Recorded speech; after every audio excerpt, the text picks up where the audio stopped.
مولا کائنات شیر خدا حضرت علی المرتضیٰ کرم اللہ تعالی وجہ الکریم نا، آپ ایک جگہ جنگ لڑنے کے لیے گئے، جہاد ہو رہا ہے۔ عرب کے جو لوگ ہوتے تھے وہ دشمن کو سزا بڑی سخت دیتے تھے۔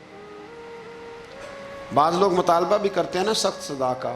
ہمارا سرائکی کا ایک شاعر ہے، وہ کہا کرتا ہے جے تنگ ہے ساڑی زندگی تو تے دے سخت سزا تیری جان چھٹے، ساکو مار نہ شاکر کستاں وچ یک لخت مکا تیری جان چھوٹے۔ عرب کے لوگ نا سخت سزا دیتے تھے، سخت، وہ اذیت دیتے، کبھی انگلی کاٹ دیتے، کبھی ہاتھ کاٹ دیتے۔ مختار سقفی نے جب امام علی مقام رضی اللہ تعالیٰ عنہ کے قاتلوں کو قتل کیا تو زیادہ تر کی گردنیں نہیں کاٹی تھی، بلکہ اس نے ہاتھ پیر کاٹ کے لوگوں کو جنگلوں میں پھینک دیا تھا، تڑپ تڑپ کے لوگ مر گئے۔ اسلام اس اذیت کا قائل ہے۔ اہل عرب اذیت دیتے تھے، بلکہ دشمن جب نڈھال ہو کے گر جاتا تھا نا تو اس پر گھوڑے دوڑا دیتے تھے، گھوڑے دوڑ جاتے تھے اس پر، لاشیں مسک کر دیتے تھے، ناک کان آنکھیں نکال ڈالتے تھے، ٹکڑے کرتے تھے وجود کے، اذیت دیتے تھے۔ تو جب کوئی آدمی کسی کے نرغے میں آ جاتا تھا نا، قابو میں آتا تھا، تو اس کی خواہش ہوتی تھی کہ میں مارنے والے کو غصہ دلاؤں تاکہ مجھے جلدی مار دے، اذیت نہ دے، تکلیف نہ دے، مجھے جلدی مار ڈالے، جلدی قتل کر ڈالے۔ یہ ان کا مزاج ہوتا تھا، رویہ ہوتا تھا۔ حضرت مولا علی شیر خدا کرم اللہ تعالی وجہ الکریم دشمن پر غالب آ گئے۔ جب غالب ہوئے تو اس نے معاذ اللہ حضرت علی پر تھوک دیا۔ کافر تھا، اس کا ارادہ یہ تھا کہ میں حضرت علی کو غصہ دلاتا ہوں تاکہ یہ مجھے جلدی مار دے، لیکن اسے نہیں پتا تھا یہ علی ہے۔ اسے نہیں خبر تھی کہ یہ جو خمیر ہے نا، ان کی تربیت مدینے والے محبوب نے فرمائی ہے۔ یہاں جو چمک دمک ہے اس کا رنگ ساری دنیا سے نرالا ہے، انوکھا ہے، شاندار ہے، وزادار ہے، کمال ہے۔ کہا حضرت علی پر معاذ اللہ میں یہ کام کرتا ہوں تاکہ وہ جلدی قتل کر دیں گے، لیکن جب اس نے مولا علی کی طرف یہ نازیبا حرکت کی تو حضرت علی نہ تلوار چھوڑ کے پیچھے ہٹ گئے۔ توجہ کرنا، رزلٹ دیکھنا، مولا علی پیچھے ہٹ گئے اور فرمانے لگے جا تو آزاد ہے۔ وہ کہنے لگا میں آزاد ہوں، کس طرح، کیسے؟ تو حضرت علی فرمانے لگے میرا تیرا ذاتی جھگڑا تو کوئی نہیں نا، نہ تو نے میری زمین پہ قبضہ کیا، نہ میرا مال لوٹا، نہ میری عزت پر ہاتھ ڈالا۔ میرا تیرا جھگڑا اللہ کی رضا کے لیے، خالص اس لیے کہ تو اللہ کی نافرمانی کر رہا، خالصتاً اس لیے تیرا اور میرا یہ جھگڑا ہے۔ باقی جہاں تک تعلق اس بات کا ہے کہ اب تو نے میری ذات شامل کر دی، اب تو نے مجھے تکلیف دے دی، اب تو نے مجھے اذیت میں مبتلا کر دیا، تو حضرت مولا علی شیر خدا فرمانے لگے اب ذات آ گئی ہے میری بیچ میں، اب میری ذات بیچ میں آ گئی ہے۔ اب اگر میں تجھے قتل کروں گا تو لگے گا میں نے اپنے ذاتی غصے میں قتل کیا ہے، لہٰذا اب معاملہ یہ ہے کہ میں تجھے آزاد کرتا ہوں، اب تو چھٹی کر سکتا ہے، جا سکتا ہے، دوبارہ کبھی میرے ہاتھ آئے گی تو دیکھی جائے گی۔ مولا کائنات نے اسے چھوڑ دیا، لیکن وہ حضرت علی کا غلام بن گیا، وہ غلام بن گیا۔ کہنے لگا علی اب سمجھ آئی ہے کہ دین کتنا شاندار ہے، دین کتنا اعلیٰ ہے، دین کی قدریں کتنی پاکیزہ اور کتنی حسین ہیں، اور کتنا منور ہے محبوب کریم کا دین، آپ مجھے کلمہ ہی پڑھا دیں۔ گویا جو بندہ تلوار سے فتح نہ ہو سکا وہ مولا علی کے خلوص سے فتح ہو گیا۔ حضرت علی کے خلوص سے، للہیت سے، اللہ کے ساتھ جو ان کا رشتہ تھا، اس رشتے کی برکت سے وہ آدمی فتح ہو گیا۔ میرے بھائی، ہمارے معاملات کے اندر للہیت ختم ہوتی جا رہی ہے، خلوص نہیں رہا، کرامتیں ہیں، کہانیاں ہیں، داستانیں ہیں، الزامات ہیں، جھوٹ ہے، فریب ہے، فراڈ ہے، بڑا کچھ ہے۔ اگر نہیں ہے تو خلوص نہیں ہے، اگر نہیں ہے تو ہمارا اللہ اور اس کے رسول کے ساتھ رضا والا معاملہ نہیں ہے۔ کسی چیز کو اس کی حقیقت کی بجائے ہم تصورات کی دنیا میں جا کے، خیالات، توہمات اور افواہوں کی دنیا میں جا کے اس کو قبول کرتے ہیں۔ یاد رکھو، جن لوگوں کی زندگیاں اللہ کی رضا کے لیے تھیں وہ لوگ بڑے اچھے تھے، بڑے خوش بخت تھے، بڑے خوش نصیب تھے، انہیں بدر کے میدان میں گردنیں کٹانے میں بھی بڑا ہی مزہ آیا تھا انہیں. آپ دیکھیں نا احد کے میدان میں جانے دینے میں بھی انہیں بڑا مزہ آیا. جب آدمی میں خلوص ہوتا ہے تو اس کے لیے جان قربان کرنا بھی آسان ہو جاتا ہے. لیکن جب خلوص نہیں ہوتا پھر گفتگو ہوتی ہے, پھر باتیں ہوتی ہیں, پھر داستانیں ہوتی ہیں, پھر کہانیاں ہوتی ہیں, پھر لب و لہجہ ہوتا ہے, پھر منصوبہ سازی ہوتی ہے, پھر ہیلے بہانے, پھر سغرے کبرے جوڑ کے لوگ کہانیاں اور داستانیں بناتے ہیں. خلوص اور للہیت کے ساتھ اللہ کی بارگاہ میں جھکیں. عبادتوں کا, ریاضتوں کا, تلاوتوں کا جتنا اللہ ہمیں موقع دیتا ہے اس میں خلوص شامل کرنے کی کوشش کریں, للہیت شامل کرنے کی کوشش کریں, اللہ کی رضا شامل کرنے کی کوشش کریں. میرے نبی رحمت صلی اللہ تعالیٰ علیہ وسلم نا حضرت معاذ ابن جبل کو جب یمن کے لیے روانہ کرنے لگے تو رسول پاک علیہ السلام نے بڑی نصیحتیں فرمائیں. ان نصیحتوں میں درد بڑا تھا. کیوں؟ اس لیے کہ حضور نے انہیں بتلایا تھا کہ جب تم واپس آؤ گے تو میری تمہاری ملاقات نہیں ہوگی, تم میری قبر سے گزرو گے. اکھاں جدوں میٹیاں زمانہ مینوں روے گا, اپنا تے اپنا بیگانہ مینوں روے گا. جدوں نہ میں دسیا میں خاراں نوں میں خانے وچ جام ٹوٹ جان گے تے میں خانہ مینوں روے گا. کئی لک لک رون گے تے کئی بک بک رون گے. گلیاں دا ایانا تے سیانا مینوں روے گا. اور کیا خوبصورت بات انہوں نے کہی تھی, مجھے بڑی پسند ہے. کہنے لگے بے قدراں کچھ قدر نہ جاتی, او کیتی خوب تسلی ہو, اے دنیا دار پجاری زر دے کتیاں دے گل ٹلی ہو. بک بک روسن اکھیاں تکیو ویکھ حویلی کلی ہو. تے کوچ نصیر اساں جدوں کیتی پھر پہ جانی تھر تھلی ہو. کوچ نصیر اساں جدوں کیتی پھر پہ جانی پھر کمال ہو جائے گی. بعد مرن دے مکھڑا میرا ہو جاوے جے تازہ, پھر سمجھ لینا محبوب میرے نے آن پڑے ہے جنازہ. حضرت معاذ ابن جبل رضی اللہ تعالیٰ عنہ سے حضور نے فرمایا, معاذ جب تم واپس گزرو گے نا تو میری قبر کے پاس سے گزرو گے, ملاقات نہیں ہوگی. تو وہ جو نصیحتیں تھی نا اس موقع پر جب آپ گویا کسی سے آخری ملاقات کر رہے ہوتے, ان نصیحتوں کے اندر جو حسن ہوتا ہے, کمال ہوتا ہے, وہ تو جاتے جاتے کی بات لے سجنا اساں توڑ نہیں پائی تو جان ہی دتی راہ تیرے. وہ جو جاتے جاتے کی گفتگو ہوتی ہے, وہ جو انداز ہوتا ہے, بڑا کمال ہوتا ہے. اور اس کی گہرائی اور گہرائی کو وہ سمجھ سکتا ہے جس کو وہ لمحے میسر آتے, جو اس وقت اس مقام پہ کھڑا ہوتا ہے. حضرت معاذ ابن جبل رضی اللہ تعالیٰ عنہ تڑپ کے روئے, کہ حضور کیا فرما رہے ہیں؟ حضور کوئی خاص نصیحت تو نبی پاک نے بڑا کچھ فرمایا. ایک جملہ حضور نے یہ کہا, معاذ عمل جتنا بھی کرنا خلوص کے ساتھ کرنا. اور محبوب نے فرمایا تیرا خلوص کے ساتھ کیا ہوا تھوڑا عمل بھی رب کی بارگاہ میں زیادہ بنا کے تیرے لیے ذریعہ نجات بن جائے گا. جتنا بھی کرنا خلوص کے ساتھ کرنا. بولیے, خلوص کے ساتھ کرنا, للہیت کے ساتھ کرنا, اس کے اندر کوئی کمزوری نہ آنے پائے. للہیت کے ساتھ, خلوص کے ساتھ, رواداری کے ساتھ, پیار کے ساتھ کرنا. میرے بھائیوں, یہ سمجھنے کا مقام ہوتا ہے کہ جب ہم اللہ اور اس کے رسول صلی اللہ علیہ وسلم کی رضا کے لیے کوئی عمل کرتے ہیں تو اس کا بھی ہمارے دل کو پتہ ہوتا ہے, اور جب اندر ریاکاریاں ہوتی ہیں تو ہمارے دل کو اس کا بھی پتہ ہوتا ہے. ہمیں دونوں باتوں کی خبر ہے. اب ہمیں خود سوچنا ہے, ہمیں خود فکر کرنی ہے, غور کرنا ہے کہ ہمارا انداز. ایک بزرگ تھے امام غزالی نے لکھا ہے, انہوں نے 7 سال پورے 5 نمازیں جماعت کے ساتھ پڑھی اور پہلی صف میں تکبیر اولیٰ کے ساتھ پڑھی. 7 دن نہیں پوری پڑھی جاتی 5 نمازیں پہلی صف میں پہلی تکبیر کے ساتھ. 7 پہلی صف میں تکبیر اولیٰ. کہتا ہے امام نے اللہ اکبر کہا پہلی تکبیر میں تو ہم نے بھی ساتھ ہی اللہ.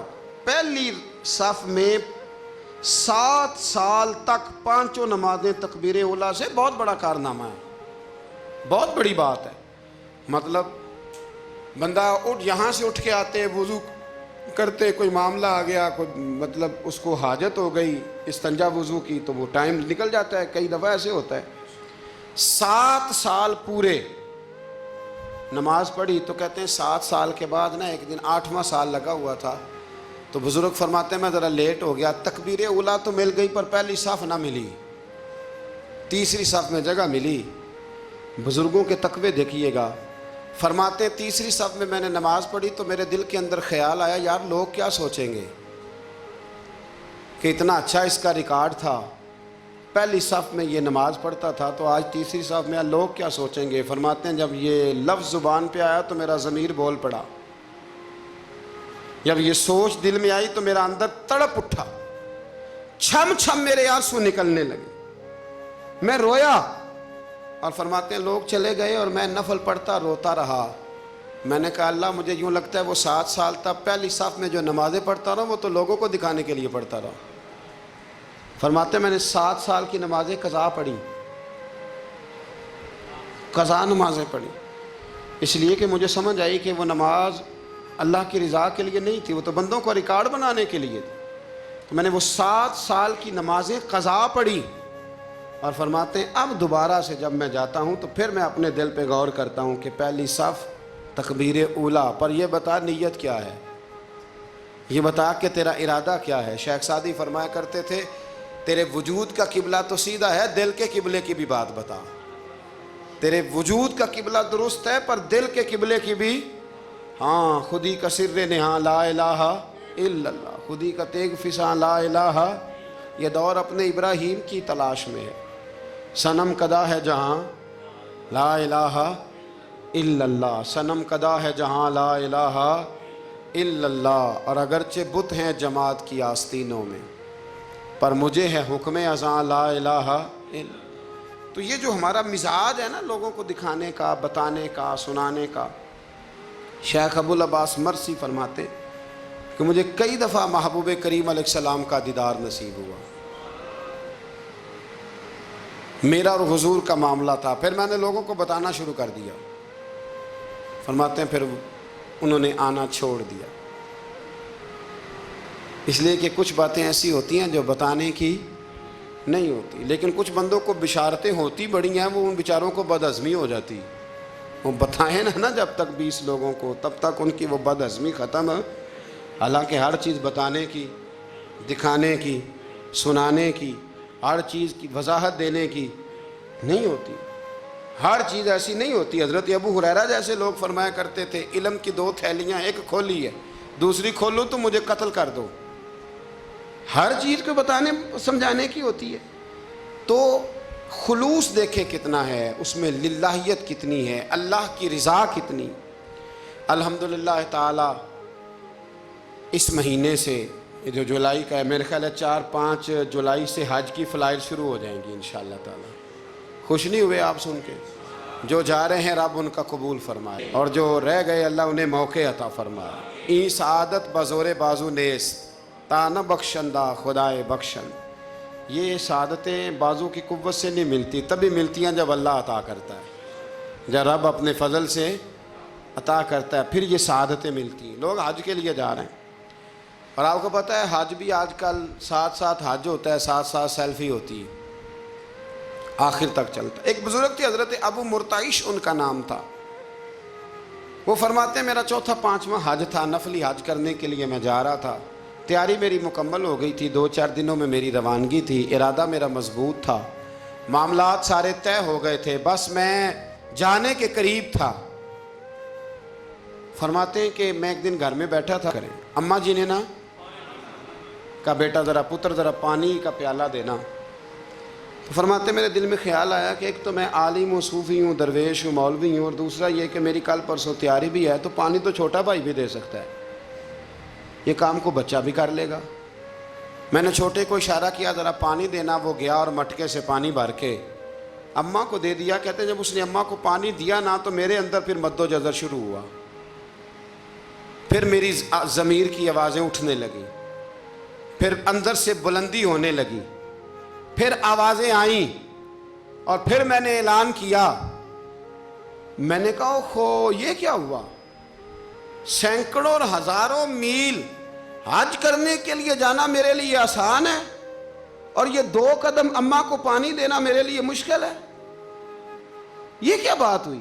حالانکہ حج کرنے سے بھی اللہ نے راضی ہونا تھا، اور اماں کو پانی پلانے سے بھی اللہ نے راضی ہونا تھا، پر یہ میں کس جگہ کھڑا ہو گیا ہوں کہ سینکڑوں میل اور ہزاروں میل جا کے حج کرنا میرے لیے آسان ہے، لیکن پانی بھر کے لانا میرے لیے مشکل ہے۔ چند قدموں کے فاصلے پہ مٹکا پانی کا پڑا ہے۔ فرماتے ہیں بس اسی وقت پھر مجھے سمجھ آئی کہ وہ حج میں لوگوں نے ذرا حاجی حاجی کہنا ہے نا، حج میں لگا شور اٹھے گا نا کہ چھٹا حج کر کے آیا ہے، حج میں ذرا آوازیں اٹھیں گی نا، ماشاءاللہ کیا بات ہے، پھول ڈلیں گے اور پتیاں گریں گی اور نام ہوگا، لیکن اماں کو پانی دینے سے کسی نے اعلان تو نہیں نہ کرنا، شاباش تو نہیں نہ دینی، کسی بندے نے آواز تو نہیں نہ اٹھانی۔ فرمایا میں اسی وقت اسی لمحے اٹھ کے ماں کے قدموں میں بیٹھا اور پیر پکڑ کے کہا اماں مجھے معاف کر دے۔ اماں کہنے لگی بیٹے کیا ہوا؟ میں نے کہا اماں مجھے سمجھ آ گئی، آج میرا نفلی ہے، میں اس سال نہیں جاؤں گا، اگلے سال جاؤں گا، اب یہ پورا سال میں تیری نوکری کروں گا، میں تیری خدمت کروں گا، تیرے پیر دباؤں گا، تیرے لیے کھانا لاؤں گا، میں تیری ڈیوٹی کروں گا، اس لیے کہ مجھے سمجھ آئی ہے کہ نیکی کا تصور اصل میں ہے کیا۔ ہم بالعموم وہ نیکی کرنے جا رہے ہوتے ہیں جو نیکی بھی ہوتی ہے اور دنیا میں اس کا نام بھی ہوتا ہے، تذکرہ بھی ہوتا ہے، اس کی وجہ سے ہمارا قد بھی اونچا ہو رہا ہوتا ہے۔ حالانکہ نیکی کا تصور تو بڑا چھوٹا سا ہے، کل معروف صدقہ، مسکرا کے ملنا بھی نیکی، رزق حلال کما کے بچوں کو کھلانا بھی نیکی، گلی سے پتھر اور کانٹا اٹھا دینا بھی نیکی۔ پر ہمیں تو کوئی لمبی چوڑی نیکی چاہیے، کوئی بڑی نیکی چاہیے، اس لیے بہت سارے ایسے لوگ ہیں جو نیکیاں ان کی پہنچ میں ہوتی ہیں وہ نہیں کرتے۔ وہ محرم کے ایام میں نا ایک جگہ پہ حاضری کا موقع ملا، تو وہاں ایک صاحب کہہ رہے تھے ہم مریں گے، لڑیں گے، جانیں دیں گے، قربانی دیں گے، ہم امام علی مقام کی سنت ادا کریں گے، سارا کچھ کریں گے۔ تو بعد میں وہ میرے پاس بیٹھے تو میں نے انہیں کہا کہ جب جنگ کا موقع آئے گا تو انشاءاللہ لڑیں گے، جانیں بھی دیں گے، پر ابھی آپ یہ کام کریں کہ امام حسین ایک رات میں پورا قرآن پاک پڑھا کرتے تھے، یہ والی سنت امام حسین کی شروع کریں، یہ والی سنت ابھی آپ سٹارٹ، جب وہ موقع آئے گا تو انشاءاللہ وہ کام بھی کریں گے، تو یہ والی سنت آپ سٹارٹ کریں امام صاحب کی۔ امام صاحب 100 نفل پڑھا کرتے تھے فرض نماز کے علاوہ روزانہ، 100 رکعت نماز نفل، تو آپ یہ والی سنت امام حسین کی شروع کریں نا، تو جب کربلا سجانے کی باری آئے گی تو پھر کربلا بھی سجا لیں گے۔ لیکن ہم نے یہ والے کام نہیں کرنے، نمازیں 5 پوری نہیں پڑھنی، ہم نے تو صرف کربلا والی سنت ادا کرنی، نعرے لگانے ہیں، وہاں تک پہنچنا ہے۔ میرے عزیز یاد رکھے، اللہ کی رضا ہر جگہ پیش نظر ہو۔ میرے رسول کریم صلی اللہ تعالیٰ علیہ وسلم کی عالی مرتبت خدمت میں ایک جنگ کے موقع پر صحابہ نے عرض کیا تھا کہ یا رسول اللہ صلی اللہ تعالیٰ علیہ وسلم فلاں آدمی بڑی ہمت سے لڑ رہا ہے، جہاد کر رہا ہے، بڑی بات ہے، تو حضور نے فرمایا یہ جہنمی ہے، جہاد کر رہا تھا، توجہ ہے میری بات پر، حضور نے فرمایا یہ جہنمی ہے، یہ دوزخی ہے، یہ بندہ جنتی نہیں۔ جب سرکار دو عالم صلی اللہ تعالیٰ علیہ وسلم نے یہ بات ارشاد فرمائی تو صحابہ کہتے ہیں ہمیں تجسس ہوا کہ یہ کیا بات ہوئی، اتنی ہمت سے، جوان مردی سے، اتنی وہ دلیری سے لڑ رہا ہے اور حضور نے فرما دیا دوزخی ہے، کیسے دوزخی کیسے؟ تو ایک صحابی کہنے لگے میں اس کا پیچھا کرنے لگا، جب پیچھا کرنے لگا تو اس پر نا کچھ زخم کاری لگ گئے تھے، زخم گہرے تھے، وہ زخموں کو برداشت نہ کر سکا اور ایک مقام ایسا آیا کہ اس نے خود اپنے پیٹ میں خنجر لگا کے، پیوست کر کے، خنجر مار کے یا تلوار مار کے یا نیزہ مار کے اس نے خودکشی کر لی، زخموں کی تاب نہ لا سکا۔ حضور نے فرمایا تھا کہ یہ جہنمی ہے، تو اس کی وہ جو بات تھی وہ صادق ہو گئی۔ کہتے ہیں میں فوراً بولا، میں نے کہا میرے محبوب جو فرماتے ہیں حق اور سچ ہی فرماتے ہیں، دیکھو کس موت مرا ہے۔ اب اس پر مفسرین نے لکھا ہے کہ وہ بندہ جو گھر سے نکلا تھا نا، تو وہ دین کے لیے لڑنے نہیں نکلا تھا، وہ قومیت کے لیے لڑنے آیا تھا کہ میرا سارا قبیلہ گیا ہے تو مجھے بھی جانا چاہیے، ہماری قوم سے فلانی قوم ٹکرائی ہے تو لہذا ہمیں، اس کی نیت میں، ارادے میں دین، للہیت اور خلوص شامل ہے۔ اس کی دلیل وہ حدیث ہے جس میں حضور نے فرمایا کہ عالم بھی، سخی بھی اور شہید بھی اس وجہ سے جہنم میں جائیں گے معاذ اللہ کہ ان کی خدمات کی وجہ اللہ کی رضا نہیں تھی، خدمات کی وجہ ذاتی شہرت تھی، بہادری کے دعوے تھے، سخاوت کا سبب یہ تھا کہ لوگ انہیں سخی کہیں۔ خلوص والا جو عمل ہوتا ہے نا، خلوص والا، وہ تو بڑا تھوڑا بھی ہو تو قبول ہوتا ہے۔ اس میں بڑی، دیکھیں نا، اللہ کی بارگاہ میں مقدار نہیں دیکھی جاتی، معیار دیکھا جاتا ہے۔ مقدار نہیں دیکھی جاتی، معیار دیکھا جاتا ہے۔ نبی کریم علیہ السلام نے ایک جنگ کے موقع پہ اعلان کیا کہ ہر بندہ چندے میں حصہ دے، قحط کا زمانہ ہے، بہت زیادہ مال کی ضرورت ہے، ہر آدمی آئے، حصہ ڈالے، آگے بڑھے۔ جب سرور دو عالم صلی اللہ تعالیٰ علیہ وسلم نے یہ اعلان فرمایا، حضور نے حکم دیا، تو بڑا بڑا مال دیا۔ حضرت عثمان غنی نے کئی سو اونٹ دیے مال کے بھر کے، حضرت صدیق اکبر نے بھی بڑا دیا، فاروق اعظم نے بھی آدھا مال دیا، حضرت عبد الرحمن ابن عوف جیسے لوگوں نے ہزاروں اور لاکھوں دینار دیے۔ ایک غریب صحابی تھے، وہ فرماتے میں نے زور سے عصر تک یہودی کے باغ میں مزدوری کی، چند کلو کھجوریں ملی تو لا کے میں نے حضور کی بارگاہ میں نذرانہ پیش کیا۔ فرماتے میرے دل میں خیال تھا کہ وہ میری اٹی کیا کرے گی، میرا ایک قطرہ کیا کرے گا، جہاں لوگوں نے لاکھوں دیے، ہزاروں دیے، تو کیا بنے گا۔ لیکن فرماتے ہیں قربان جاؤں، وہ ڈھیر لگا تھا مسجد نبی میں مال کا، میرے نبی نے نا وہ مال اٹھا کے جو میں نے دیا تھا اس کے اوپر بکھیر دیا، اور حضور فرمانے لگے سن بھائی، جتنا ان سب کو اجر ملے گا اتنا اللہ تجھے اکیلے کو عطا فرمائے گا، اتنا تجھے اکیلے کو ملے گا۔ پیچھے دلیل ہے، میرے نبی پاک علیہ الصلوۃ والسلام کے فرمان کے پیچھے دلیل ہے کہ اس میں خلوص بڑا تھا، اس بندے میں للہیت بڑی تھی، اس میں ذوق تھا، شوق تھا، ہمت تھی، اس نے محنت کی تھی۔ تو خلوص والا تھوڑا عمل بھی زیادہ ہو گیا۔